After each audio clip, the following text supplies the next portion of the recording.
Flight from the shadow. There was a man who was so disturbed by the sight of his own shadow and so displeased with his own footsteps that he determined to get rid of both. The method he hit upon was to run away from them. So he got up and ran. But every time he put his foot down, there was another step, while his shadow kept up with him without the slightest difficulty. He attributed his failure to the fact that he was not running fast enough. So he ran faster and faster without stopping until he finally dropped dead. He failed to realize that if he merely stepped into the shade, his shadow would vanish, and if he sat down and stayed still, there would be no more footsteps. Man creates his own confusion just because he goes on rejecting himself, condemning himself, not accepting himself. Then a chain of confusion, inner chaos and misery is created. Why don't you accept yourself as you are? What is wrong? The whole existence accepts you as you are, but you don't. You have some ideal to achieve. That ideal is always in the future. It has to be. No ideal can be in the present. And the future is nowhere. It is not yet born. Because of the ideal, you live in the future, which is nothing but a dream. Because of the ideal, you cannot live here and now. Because of the ideal, you condemn yourself. All ideologies, all ideals are condemnatory because then an image is created in the mind.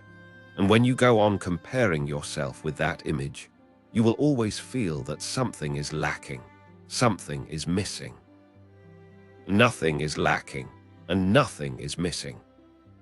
You are perfect as far as there is any possibility of perfection.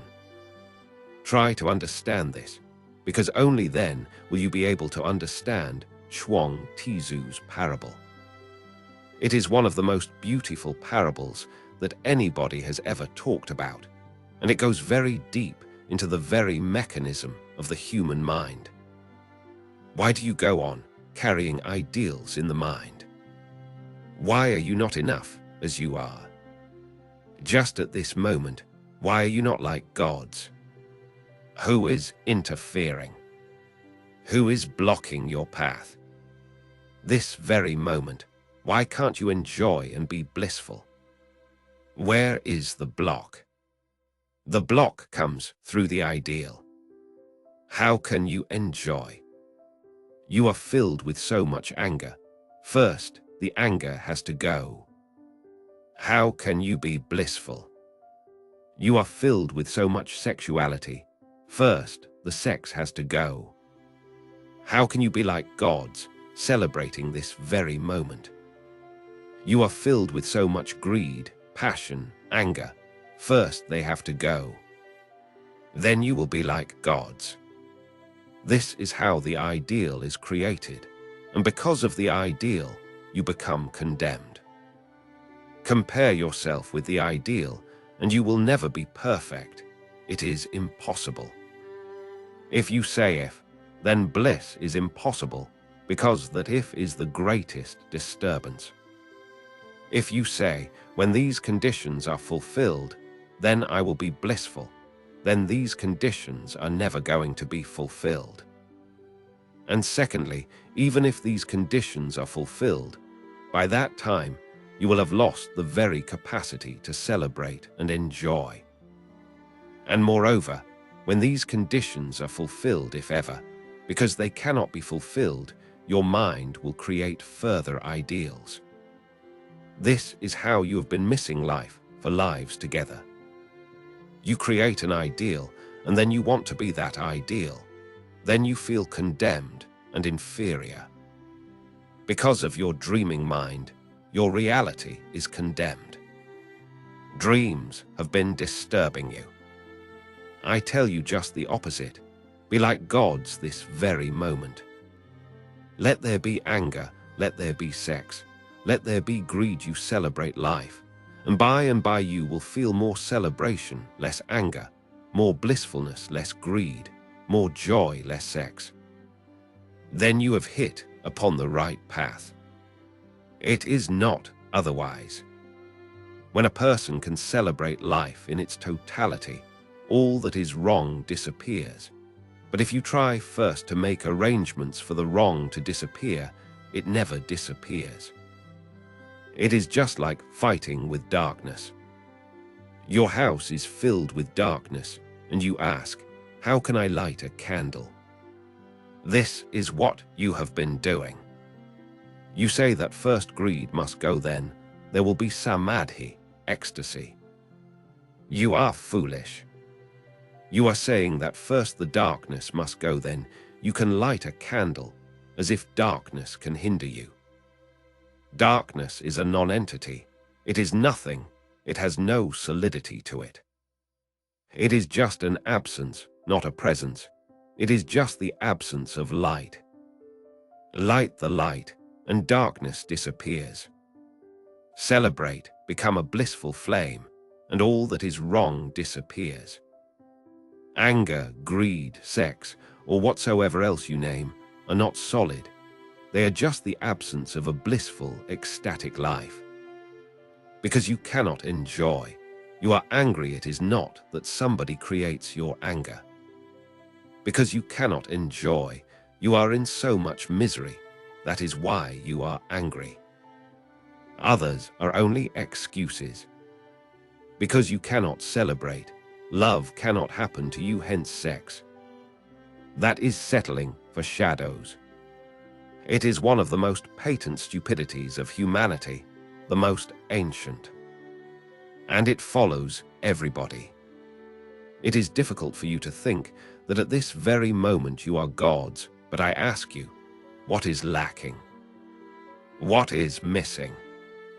You are alive, breathing, conscious. What else do you need?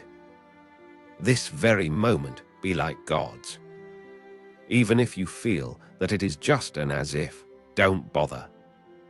Even if you feel, I am just presuming that I am like a god, presume, don't bother. Start with the as if, and soon the reality will follow, because in reality you are. And once you start existing as a god, all misery, all confusion, all darkness disappears. Become a light, and this becoming has no conditions to be fulfilled. Now I will enter this beautiful parable. There was a man who was so disturbed by the sight of his own shadow, and so displeased with his own footsteps, that he determined to get rid of both. Remember, you are this man. This man exists in everybody. This is how you have been behaving. This is also your logic flight from the shadow. This man was so much disturbed by the sight of his own shadow. Why? What is wrong with a shadow? Why should you be disturbed by a shadow? Because you may have heard dreamers have said that gods have no shadows. When they walk, no shadow is created. This man was disturbed because of these gods. It is said that in heaven the sun rises and gods walk, but they don't have any shadows. They are transparent. But I tell you, this is just a dream. Nowhere does anything exist. Can anything exist without a shadow?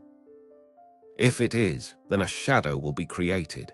If it is not, only then the shadow can disappear. To be means to create a shadow. Your anger, your sex, your greed, all are shadows. But remember, they are shadows. They are in a sense, and still they are not. That is the meaning of a shadow. It is non-substantial.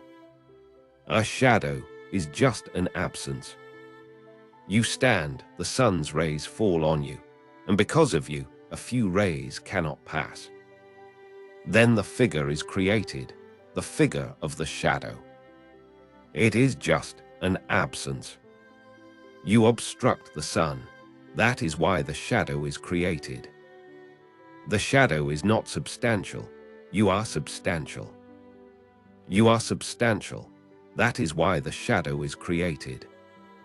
If you were like a ghost, then there would be no shadow. And the angels in heaven are nothing but ghosts. Ghosts dreamed up by you and your ideologists, men who create ideals. This man was disturbed because he had heard that you become a god only when the shadow disappears.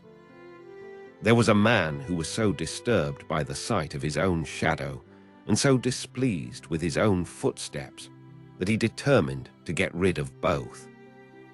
What are your disturbances? If you go deep, you will find nothing but the sound of your footsteps. Why are you so disturbed by the sound of your footsteps? You are substantial, so there must be a little sound. One has to accept this. But the man had heard the story that gods have no shadows, and when they walk, no sound of footsteps is created. These gods can be nothing but dream objects. They exist only in the mind. This heaven exists nowhere. Whenever something exists, sound is created around it, footsteps, shadows. This is how things are. You cannot do anything about it. This is how nature is. If you try to do something about it, you will go wrong.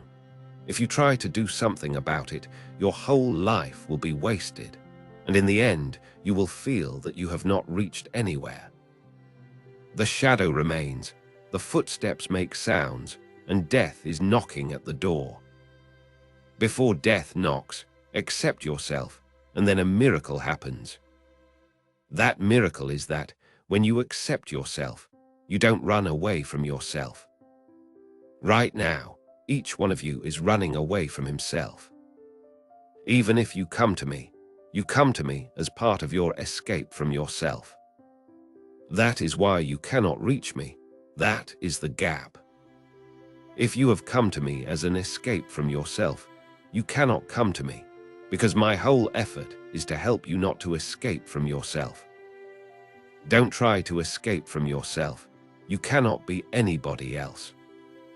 You have a definite destiny and individuality. Just as your thumb makes a sign, a print, unique and individual, that type of thumb has never existed before and will never exist again. It belongs only to you. There will never be another like it. The same is the case with your being also. You have a being unique and individual, incomparable. It has never been before. It will never be again. Only you have got it. Celebrate it. Something unique has happened to everyone. God has given a unique gift to everyone, and you condemn it. You want something better. You try to be wiser than existence. You try to be wiser than Tao, then you go wrong. Remember, the part can never be wiser than the whole, and whatsoever the whole is doing is the final thing. You cannot change it. You can make an effort to do so and waste your life, but nothing will be achieved through it. The whole is vast. You are just an atomic cell. The ocean is vast. You are just a drop in it. The whole ocean is salty, and you are trying to be sweet. It is impossible. But the ego wants to do the impossible, the difficult, that which cannot be done. And Zhuangzi says, easy is right. Why can't you be easy and accepting? Why not say yes to the shadow? The moment you say yes, you forget it. It disappears, from the mind at least, even if it remains with the body. But what is the problem? How does a shadow create a problem? Why make a problem out of it? As you are right now, you make a problem out of everything. This man was puzzled, disturbed by the sight of his own shadow. He would have liked to be a god. He would have liked to be shadowless. But you are already like a god, and you cannot be anything that you are not already. How can you be? You can only be that which you are. All becoming is just moving towards the being which is already there. You may wander and knock on others' doors, but this is just playing hide-and-seek with yourself. It is up to you how much you knock on others' doors and how much you wander here and there. Finally, you will come to your own and to the realization that your own has always been there. Nobody can take it away. Nature, the Tao, cannot be taken away from you. This man was disturbed because of his shadow. The method he hit upon was to run away from it. That is the method everybody hits upon. It seems that the mind has a vicious logic. For example, if you feel angry, what will you do? What will you do? You will suppress it, and the more you suppress, the more the anger will move to the very roots of your being. Then you will not be sometimes angry and sometimes not angry. If you have suppressed too much, you will be continuously angry. It will become your blood. It will be a poison all over. It will spread into all your relationships. Even if you are in love with someone, the anger will be there and the love will become violent. Even if you try to help somebody, in that help there will be poison because the poison is in you. And all your acts will carry it. They will reflect you. Then there will be more anger. But it cannot flower that way. Through suppression, sex not only goes into the body, it goes into the mind. It becomes cerebral. Then a person goes on thinking about it again and again.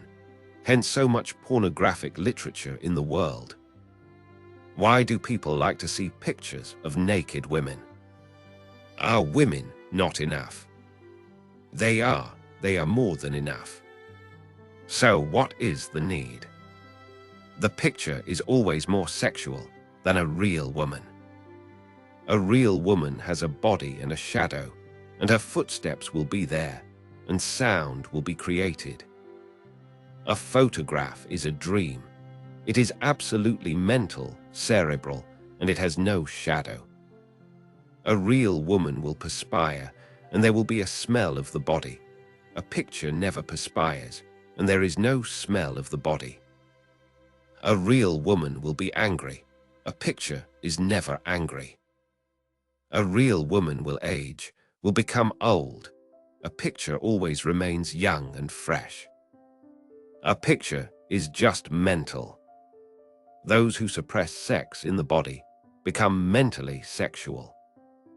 Then their mind moves in sexuality, and then it is a disease. If you feel hungry, it is okay, eat. But if you think about food continuously, then it is an obsession and a disease. When you feel hungry, it is okay if you eat and are finished with it. But you are never finished with anything, and everything goes into the mind. Mullah Nasruddin's wife was ill, and she had been operated on. She had come back home from the hospital a few days before, so I asked, "How is your wife?" He said, "No, she is still talking about it." If you are thinking about something, talking about something, it is there. And now it is more dangerous because the body will recover, but the mind can go on and on and on ad infinitum. The body may recover, but the mind will never recover. If you suppress hunger in the body, it goes into the mind. The problem has not been thrown out, it has been pushed in. Suppress anything, and it goes to the roots. Then the mind will say that if you are not succeeding, something is wrong. You are not making enough effort. Make more effort. The method he hit upon was to run away from them. Mind has only two alternatives, fight or flight. Whenever there is a problem, the mind says either fight it or escape from it. And both are wrong. If you fight, you remain with the problem. If you fight, the problem will be there continuously. If you fight, you are divided, because the problem is not outside, the problem is inside. For example, if there is anger and you fight, what will happen? Half of your being will be with the anger, and half with this idea of fight. It is as if both your hands are fighting each other. Who is going to win? You will be simply dissipating energy. No one is going to win. You can fool yourself that you have now got your anger suppressed. Now you are sitting on your anger, but then you will have to sit on it continuously. Not even a single moment's holiday is allowed. If you forget about it for a single moment, you will lose your whole victory. So people who have suppressed something are always sitting on those suppressed things, and they are always afraid. They cannot relax. Why has relaxation become so difficult? Why can't you sleep? Why can't you relax? Why can't you be in a let go? Because you have suppressed so many things. You are afraid that if you relax, they will come up. Your so-called religious people cannot relax. They are tense, and the tension is because of this. They have suppressed something, and you say relax. They know that if they relax, the enemy will come up. They cannot relax. They are afraid to go to sleep. Go to your Mahatmas. They are more afraid of sleep than anything. And they think in their minds that someday they will be capable of not sleeping at all. They go on cutting their sleep from 8 hours to 6, from 6 to 5, from 5 to 3 to 2. And if an old monk, a sannyasin, can sleep for only 2 hours a day, this is thought to be something of an achievement. This is foolish. This is not an achievement. And this is not what Krishna means when he says in the Gita that when the world sleeps, the yogi is awake. This is not the meaning. The meaning is that the body is relaxed. The body goes into sleep, but the inner consciousness remains alert even in sleep. That is something absolutely different. It has nothing to do with ordinary sleep. Really, a yogi sleeps better than you. He will do because he can relax. He is not afraid. But these so-called religious people will be afraid because in their dreams, all that they have suppressed will come up. They will persist because a suppressed thing will come up in the dreams. Why in the dream? Because now you are asleep, the sensor is relaxed, and the fighter is no longer there, he is sleeping. The enemy will bubble up. But to where will you escape? Even if you go to the Himalayas, the anger will follow you. It is your shadow. The sex will follow you. It is your shadow. Wherever you go, your shadow will be with you. The method he hit upon was to run away from them. So he got up and ran. But every time he put his foot down, there was another step, while his shadow kept up with him without the slightest difficulty. He was surprised. He was running so fast, but there was no difficulty for the shadow. The shadow was following easily, not even perspiring, not breathing hard. There was no difficulty on the part of the shadow because a shadow is not substantial. A shadow is nobody. The man may have been perspiring, he may have had difficulty breathing, but the shadow was always in step with him. The shadow cannot leave you in this way. Neither fight nor flight will help. Where will you go?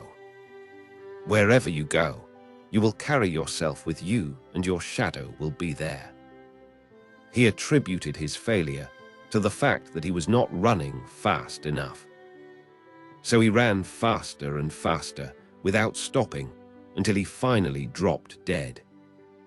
One has to understand the logic of the mind. If you don't understand, you will be a victim of it. The mind has a vicious logic. It is a vicious circle. It is circular. If you listen to it, then every step will lead you more and more into the circle. This man is perfectly logical. You cannot find any fault, any flaw in his logic. There is no loophole. He is as perfect a logician as any Aristotle. He says that if the shadow is following him, it shows that he is not running fast enough. He must run faster and faster. Then the moment will come when the shadow will not be able to follow him. But the shadow is yours, and the shadow is nobody. It is not somebody else following you. If it were, then the logic would have been right. Remember, when there is somebody else, the mind is always right. When you are alone, the mind is always wrong. In society, with others, the mind is almost always right. With yourself, in isolation, the mind is always wrong. Why? Because mind is just an instrument to exist with others. It is just a technique to help you to be with others. It has nothing to do with yourself. Mind is needed because of society. If a child is born and he is not exposed to any society, then the mind will not develop. There will be no mind. It has happened many times. It happened near Calcutta 30 or 40 years ago that a girl was taken by wolves who took care of her, and she grew. She was 14 when she was caught again by society. But she was just a wolf child, no human mind at all. She would run on all fours, and she was very dangerous. She needed to eat raw meat. And she was very strong. Even 8 strong men were not enough to control her. She had a wolf mind. She had to grow up with wolves, a society of wolves, so she had to grow a wolf mind. It was impossible to train her to stand on 2 feet. She would try 2 or 3 steps, and again she would fall down and be on all fours. But she could run so fast on all fours that nobody could follow her. Again, just 10 years ago, a boy was found in Uttar Pradesh, near Lucknow. The same incident had happened. Wolves seemed to be very loving to children. They raised the child, a boy. When he was caught, he was about 12. This time, the doctors tried hard. They hospitalized the boy, they massaged him, they gave him medicines and everything. Within 6 months, the child was dead because they tried to make him a human being and his whole being refused. When they got hold of him, he was so healthy no human being was ever so healthy. He was wild, he was a wolf, and when they hospitalized him and started treating him, he became ill. Within 6 months, they killed him. They were trying to create a human mind, but it was impossible. They only succeeded in training him to say one word, his name. They named him Ram. In 6 months, that was their only success. That was all. A mind is a social function. A wolf needs a mind for a society of wolves. A man needs a mind for a society of men. And because of this, there exist many types of human minds, because there are so many societies on the earth. A Hindu has a different mind from a Mohammedan. A Christian has a different mind from an Aboriginal. A Russian has a different mind from an American. They see differently, their perspective is different, their interpretation is different. The same thing is seen absolutely differently. Why? Because to exist in a particular society, you need a particular mind. In Russia, if you believe in God, you are thought to be crazy. In India, If you don't believe in a God, you are thought to be crazy. Once it happened that I was conducting a meditation camp, and two dogs were watching people doing dynamic meditation with chaotic expressions. And then I heard one dog say to the other, "When I do this, my master gives me worm pills." Wherever you go in the world, be alert. Don't do dynamic meditation in front of others. They will think you have gone crazy. Everybody has settled for a mind, and every mind is a fragment. One has to throw away this mind. Only then the cosmic mind, the universal mind, happens to you. This fragmentary mind is just a method, just a function for society. You need language to talk to others. You need mind to relate to others.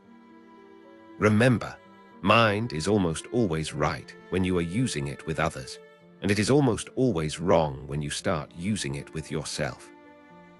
The man running from his shadow was right. If somebody else had been following him, then he would have been right, absolutely right. He was not running fast enough, and that was why the other was following. But he was wrong, because there was nobody else. The mind was useless. Mind for others, meditation for yourself. Mind for others, no mind for yourself. That is the whole emphasis of Zhuangzi, or Zen, or Sufis, or Hasids, of all those who know. Of Buddha, Jesus, Mohammed, of all those who have known. The whole emphasis is mind for others, no mind for yourself. This man got into trouble because he used the mind for himself, and the mind has its own pattern. The mind said, "Faster, faster." He attributed his failure to the fact that he was not running fast enough. The failure was there in the first place because he was running. But the mind cannot say that. The mind has not been fed for it. It is a computer, you have to feed it. It is a mechanism. It cannot give you anything new. It can only give you whatsoever you have fed into it. The mind cannot give you anything new. Whatsoever it gives you is borrowed. And if you are addicted to listening to it, you will always be in trouble when you turn towards yourself. When there is a conversion, a turning towards the source, then you will be in difficulty. Then this mind is absolutely useless, not only useless, it is a positive hindrance, it is harmful. So drop it. I have heard. It happened that one day Mullah Nasruddin's son came home from his progressive school and brought a book on sexology. The mother was very much disturbed, but she waited for Mullah Nasruddin to come. Something had to be done. This progressive school was going too far. When Mullah Nasruddin came, his wife showed him the book. Nasruddin went upstairs to find out where his son was. He found him in his room, kissing the maidservant. But this is logical. Logic has its own steps, and each step follows another. There is no end to it. This man followed the mind, so he ran faster and faster without stopping until he finally dropped dead. Faster and faster without stopping, then only death can occur. Have you ever observed that life has not occurred to you yet? Have you observed that there has never been a single moment of life as such happening to you? You have not experienced a single moment of the bliss that Zhuangzi and Buddha talk about. And what is going to happen to you? Nothing is going to happen to you except death. And the nearer you come to death, the faster you run, because you think that if you go faster, you will escape. Where are you going so fast? Man and man's mind have always been mad about speed, as if we are going somewhere and speed is needed. So we go on becoming more and more speedy. Where are you going? Finally, whether you go slow or fast, you reach death. There is a Sufi story. A king dreamed that his death was coming. The shadow said, "I am your death, and tomorrow, by the time the sun sets, I will be coming to you." The king wanted to ask if there was any way to escape, but he couldn't because he became so afraid that the dream was broken and the shadow disappeared. He was perspiring and trembling. And as you know, you cannot find more foolish people than wise men. They ran to their houses and brought their scriptures. They were big, big volumes. And they started to consult and debate and discuss and fight with each other and argue. Listening to their talk, the king became more and more confused. They were not agreeing on any point. They belonged to different sects, as wise men always do. They don't belong to themselves. They belong to some dead tradition. One was a Hindu, another was a Mohammedan, another was a Christian. They had brought their scriptures with them, and they tried and tried. And as they got into discussion, they became mad and argued over and over again. The king was very much disturbed because the sun was rising, and when the sun rises, it is not long until the sun will set, because rising is really setting. It has already started. The journey has started, and within 12 hours the sun will set.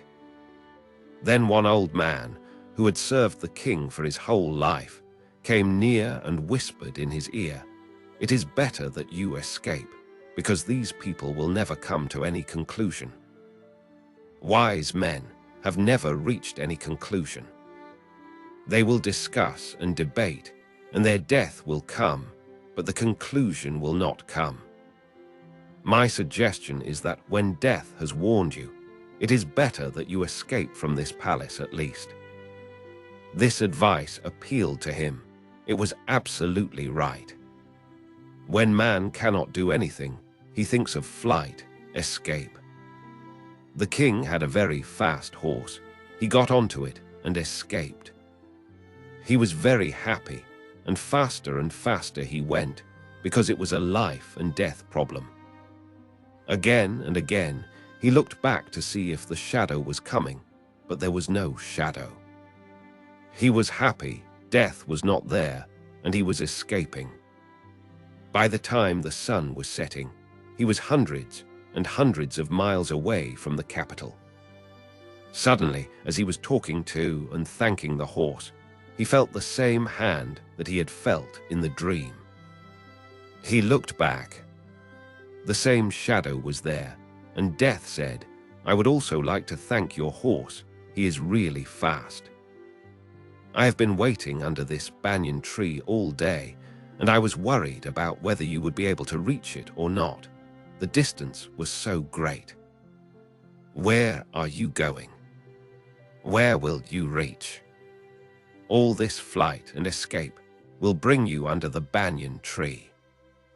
And as you are thanking your horse or your car, you will feel the hand of death on your shoulder. Death will say, 'I have been waiting here for you for a long time.' And everybody comes at the right moment. Not a single moment is lost. Everybody reaches their right on time. Nobody is ever late. I have heard that a few people have arrived before their time, but I have never heard of anybody reaching there late. Some people reach there before their time because of their doctors." He attributed his failure to the fact that he was not running fast enough.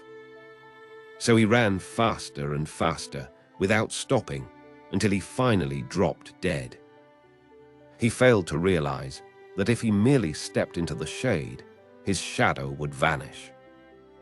Easy it was the easiest. If you just move into the shade where the sun is not, the shadow disappears, because a shadow is created by the sun. It is the absence of the sun's rays.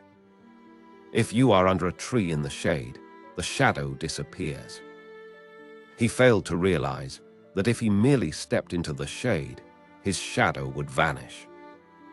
That shade is called silence. That shade is called inner peace. Don't listen to the mind. Just step into the shade, into the inner silence where no rays of the sun enter. You remain on the periphery. That is the problem. There you are in the light of the outside world, and shadow is created. Close your eyes, move into the shade. The moment you close your eyes, the sun is no longer there. Hence, all meditations are done with closed eyes. You are moving into your own shade. Inside there is no sun and no shadow. Outside is society, and outside are all types of shadows. Have you ever realized that your anger, your sex, your greed, your ambition are all part of the society? If you really move in and leave the society out, where is anger? Where is sex? But remember, in the beginning when you close your eyes, they are not really closed. You carry images from the outside inside, and you will find the same society reflected. But if you continue simply moving inside, sooner or later, the society will be left out. You are in, society is out. You have moved from the periphery to the center. In this center there is a silence. No anger and no anti-anger, no sex and also no brahmacharya, no greed, no non-greed, no violence, no non-violence, because those are all outside. The opposites are also outside, remember. Inside you are neither, not this nor that. You are simply a being, pure. This is what I mean, being like a god, a pure being with no opposites hanging around, no fighting, no flighting, simply being. You have moved into the shade. He failed to realize that if he only moved into the shade, then his shadow would vanish. And if he sat down and stayed still, there could be no more footsteps. It was really so easy. But that which is easy is so difficult for the mind, because mind always finds it easier to run, to fight, because then there is something to do. If you say to the mind, don't do anything, that is the most difficult thing. The mind will ask, give me a mantra at least, so that with closed eyes I can say Aum, Aum. Ram, Ram, something to do.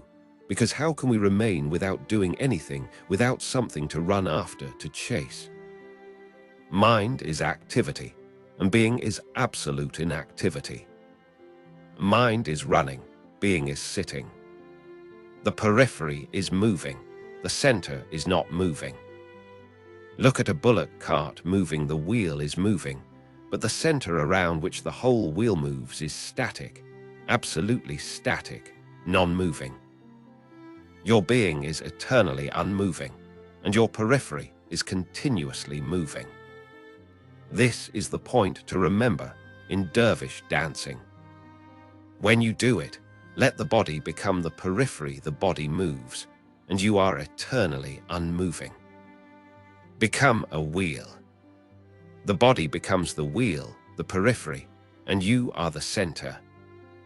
Soon you will realize that although the body goes on moving faster and faster and faster, inside you can feel that you are not moving.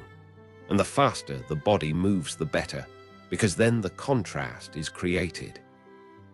Suddenly, the body and you are separate. But you move with the body continuously, so there is no separation. Go and sit. Simply sitting is enough, not doing anything. Simply close your eyes and sit, and sit, and sit, and allow everything to settle. It will take time, because you have been unsettled for so many lives. You have been trying to create all sorts of disturbances. It will take time, but only time. You need not do anything. You simply look and sit, look and sit. Zen people call it Zazen. Zazen means just sitting, not doing anything. This is what Zhuangzi says. He failed to realize that if he merely stepped into the shade, his shadow would vanish, and if he sat down and stayed still, there would be no more footsteps. There was no need to fight, and there was no need to escape. The only thing needed was just to move into the shade and sit still. And this is to be done during your whole life. Don't fight with anything, and don't try to escape from anything. Let things take their own course. You simply close your eyes and move inside to the center where no sun ray has ever penetrated. There is no shadow. And really, that is the meaning of the myth that gods have no shadows. Not that there are gods somewhere who have no shadows, but the God that is within you has no shadow because no outside penetrates there. It cannot penetrate, it is always under the shade. That shade Zhuangzi calls Tao, your innermost nature, utterly innermost, absolutely innermost. So what is to be done? 1. Don't listen to the mind. It is a good tool for the outside, but it is absolutely a barrier for the inside. Logic is good for people. It is not good for yourself. On the contrary, faith is better because faith is illogical. Faith is dangerous in society because it will cheat you. Their logic is needed, doubt is needed. In tackling things, logic and doubt are needed. Science depends on doubt, and religion depends on faith, Shraddha. Just sit with a deep trust that your inner nature will take over. It always takes over. You have only to wait. Patience only is needed. And mind will go on saying things because you have always listened to it. You have given it so much significance. Even where it is absolutely useless, it will go on suggesting and advising. I have heard that a bank was trying to decide if they should have computers and automatic mechanisms installed in their headquarters. So an efficiency expert was called in to do some research work, which people were needed and which people were not needed, which people could be disposed of. The efficiency expert asked a clerk, "What do you do here?" The clerk said, "Nothing." Then he asked an executive, "What do you do here?" The executive said, "Nothing." Triumphantly, very happy, the efficiency expert turned to the directors and said, "I told you, there is much duplication." An efficiency expert is an efficiency expert. He uses logic. He has been trained. If two persons are doing the same thing, then there is duplication. And if two persons are not doing anything, then there is duplication, and one can be disposed of. One has to be retained to do nothing. Listen to the mind for the outside world. Don't listen to the mind for the inside. Simply put it aside. There is no need to fight with it, because if you fight with it, it may influence you. You simply put it aside. That's what faith is. Faith is not a fight with the mind. If you fight, then the enemy impresses you. And remember, even friends don't have such an impact as enemies have. If you fight with someone continuously, you will be influenced by them, because you will have to use the same techniques to fight them. Ultimately, enemies become similar. It is very difficult to be aloof and detached from the enemy. The enemy influences you. And those who start fighting with the mind become great philosophers. They may talk about anti-mind, but their whole talk is of the mind. They may say, "Be against the mind," but whatsoever they say is coming from the mind, even their enmity. And you have to remain with your enemy. And by enemies settle terms, and they become the same. It happened in the Second World War. Adolf Hitler almost completely turned the whole world Nazi, fascist. Even his enemies, those who were fighting against fascism, also became fascist. They had to. One interesting incident happened. Adolf Hitler was almost mad, and he wouldn't listen to the military experts. He thought himself to be the greatest military genius ever born. So the whole war was to be conducted according to his whims. That's why in the beginning he continued to win, because the French generals, English generals, American generals, and Russian generals could not understand what was going to happen. They could have understood if the war was being run by military generals. They have the same minds. Then they could have known what the next move would be. But here was a madman who didn't believe in any military training, who didn't believe in any military tactics or strategy, who would simply decide. And what was his way of deciding? He had astrologers to decide. And you may be surprised that when Churchill came to know, he also had to appoint an astrologer. And Churchill thought that this was foolish because he was an army man. It was foolish to decide how the war should be run by using astrologers. But if the enemy is doing it, what can you do? And the moment he appointed astrologers, he started to win, because now they were the same. Always remember, don't fight with the mind, otherwise you will have to yield to the terms. If you want to convince the mind, you have to be argumentative, and that is the whole point. If you have to convince the mind, you have to use words. That is the whole problem. Simply put it aside. This putting aside is Shraddha. It is not against mind, it is beyond mind. It is simply putting it aside. Just as when you go out you use your shoes, and when you come in you put them aside, there is no fight, nothing. You simply put them aside, they are not needed. Just like this.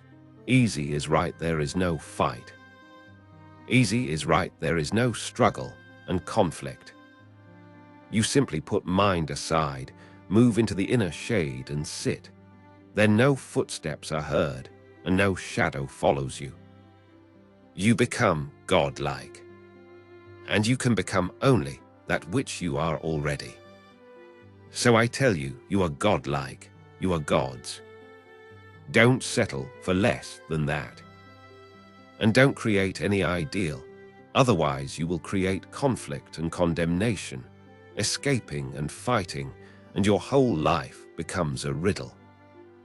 Life is a mystery, not a riddle. It has to be lived, not solved.